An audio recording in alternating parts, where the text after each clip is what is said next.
आदरणीय गातोंडे सर आणि सर्व जमलेले आरशिम सर्वांना जय आरशिम. मी प्राध्यापक विलास लुटे. मी मूळचा हिंगोली डिस्ट्रिक्टचा आहे. पण आरशिएमचं काम मी पूर्वीपासून करतो. मी जुनी आरशिएममध्ये होतो, आता नवीन आरशिएममध्ये. फक्त इथं काम करत असताना सरांसारखं जर मार्गदर्शन आपल्याला लाभलं सगळ्यांना तर खरंच खूप प्रगती होऊ शकते. आता आम्ही त्यांचा फायदा घेऊ शकत नाही, कारण आम्हाला एक बांधिलकी आहे.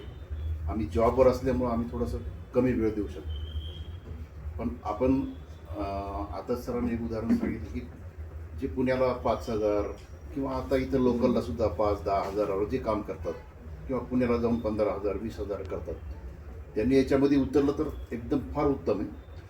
सर्वांसाठी हा एक रोजगाराची संधी आहे, पण ही समजून घेतली तर आहे आणि समजून घ्यायला पाहिजे. आता आरतीताईनं प्रोग्रेस बघून माझे मन भरणार अशा मुलींनी उभं राहणं हे त्यांचं बोध सर्वांनीच घ्यायला पाहिजे. आता आमच्या आगावणे सरांची आहे मुलगी, तिचं आपण ID काढले, तिने सुद्धा चांगलं प्रोग्रेस केलेला आहे. खचायचं नाही.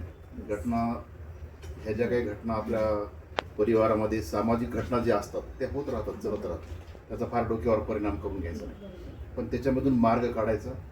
आणि योगायोगानं आपल्याला फार सुंदर व्यक्तिमत्व आपल्याला मार्गदर्शनासाठी लाभले, त्याचा लाभ घ्यायचा आणि आपली प्रगती आपण करून घ्यायची. आपली प्रगती झाली, त्यांचं काही नाही, त्यांना काही प्रॉब्लेम नाही. त्यांना आज भरपूर त्यांना मिळते, त्यांनी नाही आली तरी मिळते, पण आपण त्यांच्या चांगलेपणाचा आपण फायदा आपल्यासाठी करून घ्यायचा आणि आपण सर्वजण घेसाल आणि आरशिएमचं नाव उज्ज्वल होईल. कारण आरशिएम मला अजून एक खूप चांगलं वाटते की आज तुकाराम मुंडे आपल्या याच्यामध्ये जॉईन झालेत MDAमध्ये. सगळ्या कंपन्याचे तुम्ही नाव ऐकले असतील फेसबुकवर, याच्यावर, व्हॉट्सअपवर. मला आनंद वाटते की आपल्या आरशिएमचं एकही प्रोडक्ट आणखी याच्यामध्ये आणखी भेसळ आणलं, म्हणून आपण खूप आनंदी आहेत. मी त्याच्यात तर आनंदी आहे की आपण लोकांना फसवत नाही. हा अभिमान सुद्धा आहे आरशिएमचा. आणि याबद्दल सर्वांची मला 2 शब्द बोलण्याची संधी दिली, त्याबद्दल मी धन्यवाद मानतो आणि माझे 2 शब्द संपले.